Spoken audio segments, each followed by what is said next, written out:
Hello friends, कैसे हैं आप लोग। आशा है बहुत मजे में होंगे।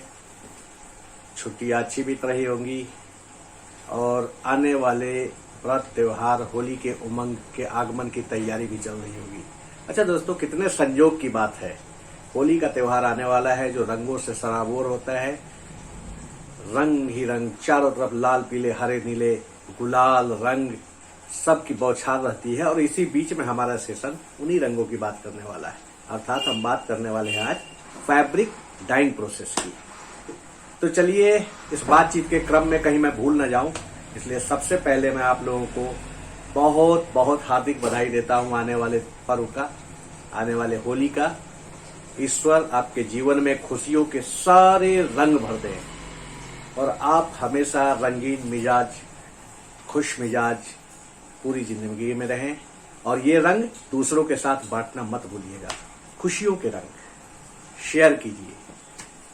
तो आइए हम चलें आगे, बातचीत के क्रम को बढ़ाते हुए फैब्रिक डाइंग के प्रोसेस की ओर बढ़ चलें। अच्छा, एक सेशन, पिछले सेशन में मैं एक चीज भूल गया था जो बहुत ही इंपॉर्टेंट था। जो पिछला सेशन हमने किया था स्कवरिंग प्रोसेस का, उसका एक बहुत अहम पार्ट छूट गया था, वो था मर्सराइजिंग। एक्चुअल कॉटन फैब्रिक में मर्सराइजेशन प्रोसेस का बहुत अहम रोल है। मर्सराइजेशन प्रोसेस में कास्टिक लिक्विड के सहारे फैब्रिक को मर्सराइज किया जाता है, कॉटन फैब्रिक को। इससे क्या होता है, उसके धागे समान अनुपात में फिट बैठते हैं, अच्छा डेंस हो जाते हैं। और सबसे बड़ी बात, उसमें एक लस्टर क्रिएट होता है। लस्टर मीन्स एक शाइन होता है। अगर आप कभी मर्सराइज्ड कॉटन देखेंगे कलर डाइड, तो उसमें एक बहुत ही अच्छी शाइन मिलेगी। और साथ ही साथ मर्सराइजेशन के बाद कॉटन का पिकअप और ऑब्जर्वेंसी बढ़ जाता है। और जिस किसी भी कलर में डाई करो आप, उसकी कलर फास्टनेस बहुत स्ट्रांग हो जाती है। तो ये रह गया था, अभी मुझे याद आया। तो अब हम चलते हैं फैब्रिक डाइंग प्रोसेस की ओर। फैब्रिक डाइंग क्या है? एक्चुअल हमारे जो फैब्रिक के रेशे होते हैं नेचुरल कलर के होते हैं और हमारी आवश्यकताएं अलग अलग होती है। किसी को लाल, पीला, नीला, हरा, बहुत सारे रंग है जो सबके अलग अलग अपने पसंद होते हैं। रंगों की भी एक अपनी अलग दुनिया है, रंगों का भी एक अपना अलग प्रकार है। हमारा दिमाग रंगों को कैसे सेलेक्ट करता है, ये भी एक अलग चीज है। कभी फिर आगे बात करेंगे।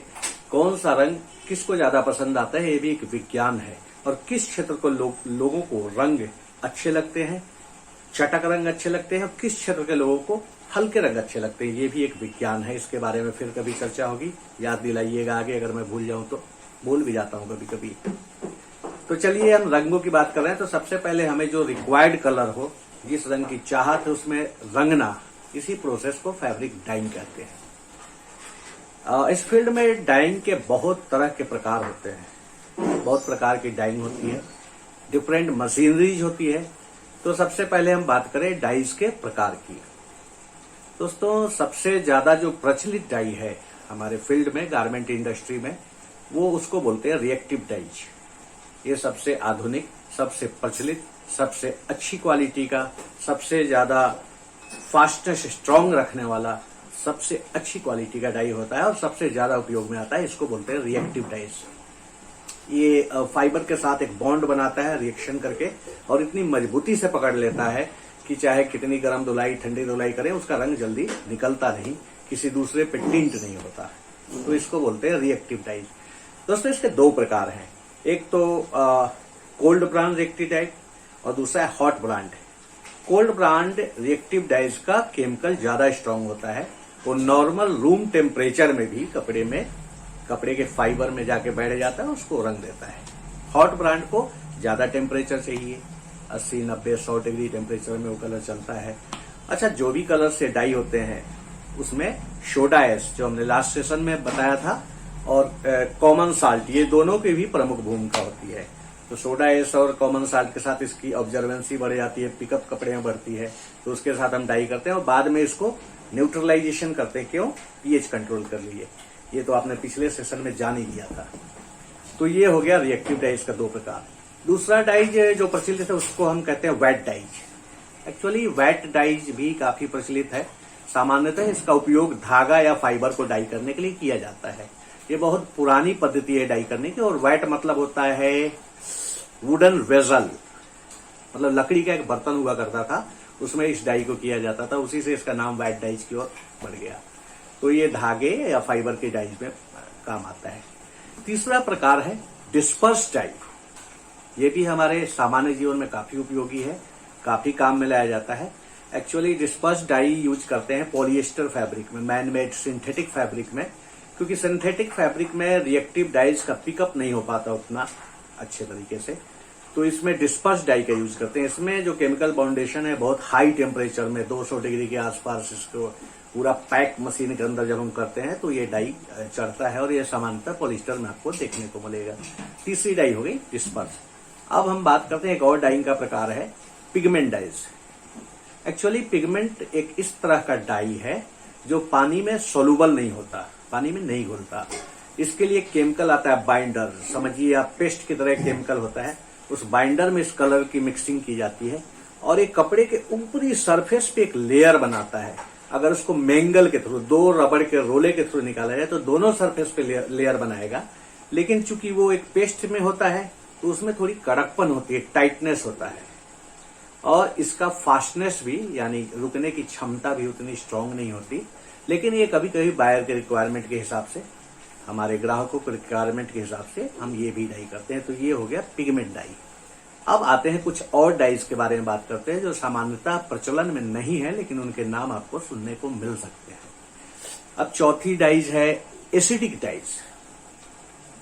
ये वो डाई है जिसको जैसे पिछले डाई में हमने देखा कि सोडा और कॉमन साल्ट के साथ उसकी प्रोसेसिंग की जाती है।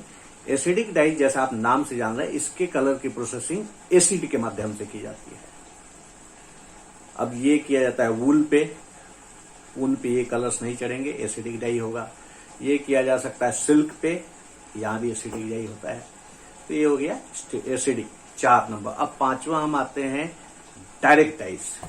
अच्छा, ये डायरेक्ट डाइज सीधा नाम से आप जानते हैं, डायरेक्ट मतलब सीधा, इसमें ज्यादा तामझाम की जरूरत नहीं होती। सीधा गर्म पानी में नमक डाला, कलर डाला, 2 मिनट में रंग के बाहर। ये डाइज आप सामान्यतः कहाँ देखते होंगे, जहां चुन्नी डाई किया जाता है। अभी झट से ले गए, एक मैचिंग ले गए, डाइंग मास्टर फटाफट देखा और 10 मिनट में आपकी चुन्नी डाई होके आपके हाथ में। ये है डायरेक्ट डाइज।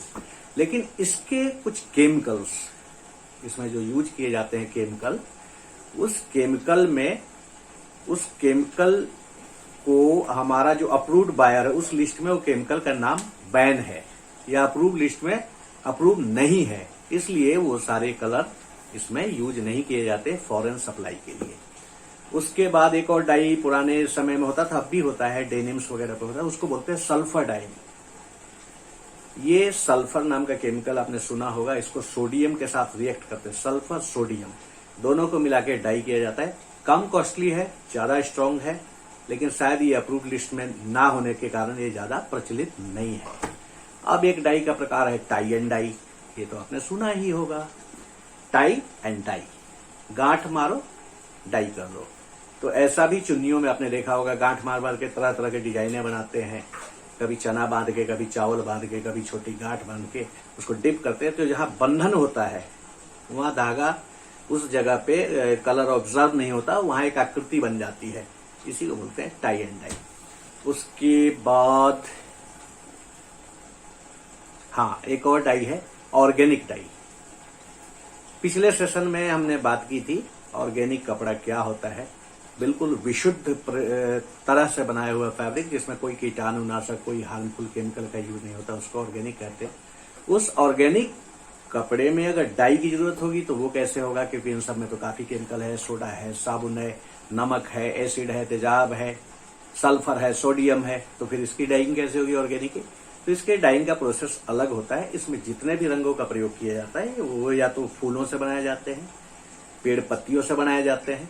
फलस्वरूप क्या होता है, ऑर्गेनिक डाइज में थोड़ा पैची इफेक्ट भी आ सकता है, धब्बेदार भी आ सकता है, और मैचिंग बिल्कुल एक्यूरेट नहीं मिलेगी। लेकिन चूंकि वो विशुद्ध है, प्राकृतिक है, इसलिए बायर भी उसमें ज्यादा डिमांड नहीं करता, उसको जस्ट लुक चाहिए होता है।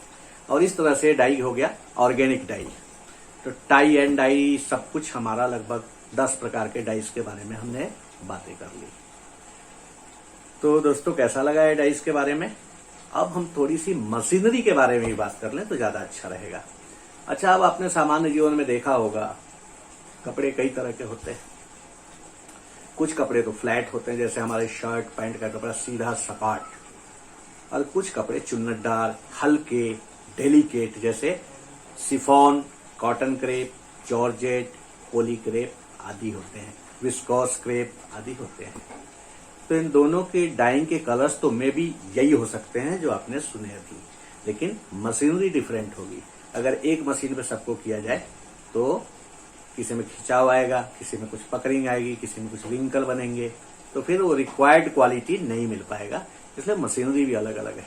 तो जितने ही फ्लैट सरफेस कपड़े होते हैं उनके लिए सामान्यतः एक मशीन का प्रयोग किया जाता है, जिगर, जिसमें 2 रोलर होता है, बीच में टैंक होता है। इस रोलर से कपड़ा गया टैंक में रंग से होते हुए उस रोलर से बाहर, फिर उधर से इधर आया, फिर इधर से उधर गया। जब तक हमारा रिक्वायर्ड मैचिंग नहीं मिलता तब तक ऐसा होता रहता है, उसको बोलते हैं जिगर। अभी मैं उसका फोटोग्राफ भी दिखाऊंगा। उसके बाद एक होता है सीपी पैडिंग। इसमें एक प्रोसेस होता है, सिलिकेट के साथ कलर को मिक्सिंग किया जाता है। एक डिफरेंट कलर है तो 1 शॉट में प्रोसेसिंग होती है, एक बार में। तो इधर से रोलर पे जाता है सिलिकेट कलर के अंदर से, इधर सामने ऐसा लिपटता जाता है बैच पे। वो एक 10-12 घंटे तक ऐसे ऐसे राउंड उसको लगाया जाता है। 1 शॉट में उसको डाई किया, पैड किया, इसको पैडिंग प्रोसेस बोलते हैं, सीपी पैडिंग प्रोसेस। उसको पैड किया, फिर एयर टाइट पॉली बैग से बांध दिया और 10 घंटे 8 घंटे जैसी रेसिपी सेट हो उसको घुमाया, फिर निकाला, फिर वॉशिंग, धुलाई, साबुन वगैरह करके उसको फिट कर दिया। तो ये हो गया सीपी पैडिंग। अब इस पद्धति का और कुछ प्रोसेसिंग हो रहा है। करंट वर्जन जो आया है वो है कंटिन्यूअस डाइंग रेंच या कंटिन्यूअस डाइंग मशीन। उसमें कंटिन्यू होता है, इधर से गया, डाई हुआ, सूखा, फिर वॉश हुआ, सोपिंग हुआ, सब कुछ होके उधर फाइनल सूख के फिनिश होके बाहर। ये लेटेस्ट टेक्नोलॉजी है। अब इसी तरह जो चुन्नटदार या डेलिकेट या हल्के फुल्के ऐसे इस तरह के कपड़े, क्रेप, जॉर्जेट क्रेप, पोली क्रेप, शिफॉन, कॉटन क्रेप वगैरह, इसको डाई करने के लिए पहले विंचेज होते थे, जिसमें 2 रोलर इधर कुछ इधर, बीच में टैंक होता था। इधर से कपड़ा लच्छी बन के ऐसे ऐसे ऐसे ऐसे ऐसे ऐसे चलता रहता था और वो अपना टाइम जब तक अचीव करना है कलर को तब तक घूमता था। उसी में सारी प्रोसेसिंग, उसको बोलते थे विंच। उसके बाद टेक्नोलॉजी बढ़ी, जेट आ गया। अब जेट में एक पैक्ड वैक्यूम होता था, पैक, बाहर से कोई संपर्क नहीं। उसमें कलर इंसर्ट किए, निश्चित टाइम पे रेसिपी सेट किया और चलता जा रहा है। वो पैक के अंदर वो जल्दी कलर ऑब्जर्व करता था, अच्छा ऑब्जर्व करता था, तो वो डेवलप हो गया विज्ञान, वो जल्दी रिजल्ट भी देता था, तो वो हो गया जेट डाई। उसके बाद उसी का एडवांस वर्जन हुआ सॉफ्ट फ्लो या जेट। उसमें अच्छा फ्लो, सॉफ्ट फ्लो, नाम ये सॉफ्ट फ्लो, डेलिकेट फैब्रिक, तब नाजुक से नाजुक कपड़ा भी उसके अंदर आप डाल के डाई कर सकते हैं। तो आजकल सॉफ्ट फ्लो काफी प्रचलन में है। तो ये सब कुछ डाइंग के प्रकार हमने जाने डाइंग की मशीनरीज के बारे में, हमने जाना रंगों के बारे में, और हम जानेंगे अब आने वाले होली के आपके रंगों के बारे में। कैसी रही होली, ये सब कुछ आपका फीडबैक मुझे जरूर चाहिए इस सेशन के लास्ट में 18 तारीख के बाद। भूलिएगा मत, जरूर जरूर जरूर, मुझे इंतजार रहेगा। तब तक के लिए बाय बाय।